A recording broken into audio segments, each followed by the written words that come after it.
When controlling risks associated with respirable crystalline silica, it's important to follow the hierarchy of control.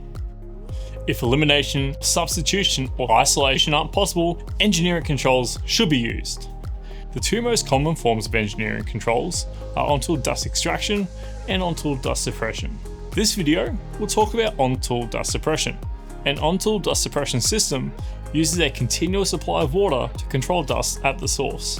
These systems are made up of a power tool or machine, a water source, a water outlet, often in conjunction with a shroud or a guard, and sometimes a vacuum.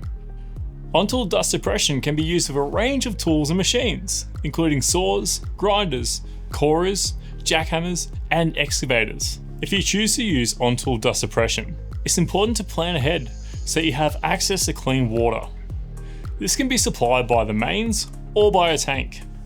If you're recycling or recirculating water, it needs to be adequately treated or replaced frequently.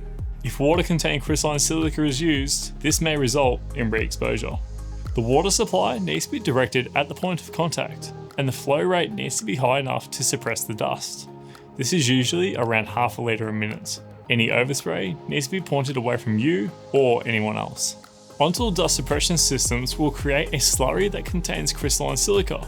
This is why it's so important to consider how and when slurry will be collected, cleaned, and disposed of, as re-exposure can occur if it's left out to dry.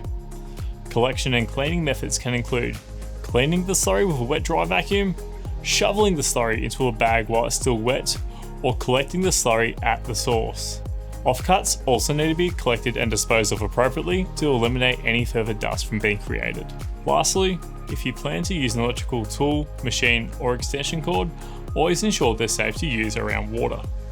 For further information, please visit the WorkSafe website.